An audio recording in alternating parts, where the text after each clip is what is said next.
Et pour en parler, je reçois Julien Terrier. Bonjour. Bonjour. Vous vous présentez comme étant le leader des Gilets jaunes à Grenoble. Comment en arrive-t-on là? Vous êtes auto-entrepreneur en Isère. Ouais.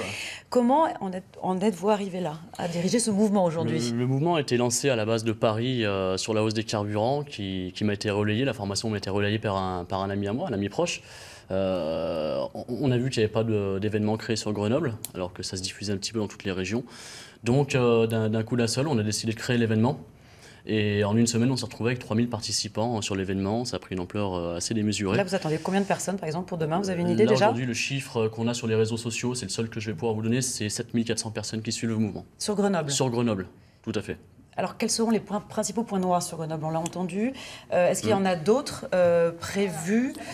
Tout à fait, il y a des blocages un petit peu, les initiatives personnelles qui se font un petit peu de partout.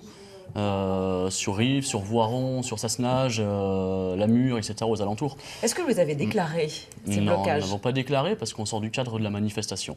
Là, on est sur un mouvement citoyen, on n'est pas porté par un parti politique ni un syndicat, donc personne n'est mis en avant. Il y aura plein d'initiatives individuelles, comme je le disais. Donc on ne peut pas définir un point A, un point B d'arrivée, le nombre de personnes. On peut pas. Il n'y a personne qui est responsable, tout le monde est responsable de ses propres actes. Alors, le fait de déclarer un mouvement dans une préfecture permet effectivement que ce soit cadré, d'avoir des moyens de police, par exemple, si ça dégénère. Vous, qu'est-ce que vous faites si ça dégénère? Alors nous, justement, j'ai eu plusieurs entretiens avec les forces de l'ordre sur Grenoble. Donc j'ai eu 2 entretiens à l'hôtel de police de Grenoble. Et on a mis en place ensemble les cortèges, les actions, et ils nous soutiendront pour assurer la sécurité du mouvement.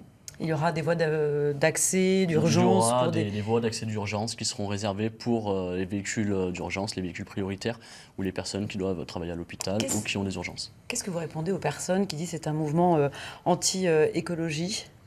Je réponds que c'est pas du tout le cas, parce qu'au contraire, on est très sensible à l'écologie, et c'est justement pour ça aussi qu'on va sortir dans la rue le 17. On va contre une hausse des taxes là, sur les carburants, mais le problème c'est que cette taxe, qui est la TICPE, n'est pas utilisée à 100% pour la transition écologique. Elle est utilisée à 20%, seulement 20%, et le reste on ne sait pas où ça va. Nous on est d'accord pour une transition écologique, au contraire, mais par contre il faut qu'on y mette les moyens, qu'on la fasse franchement, et qu'on ne se dirige pas vers des véhicules électriques, alors qu'on sait très bien qu'au niveau pollution, ce ne sera pas quelque chose de durable.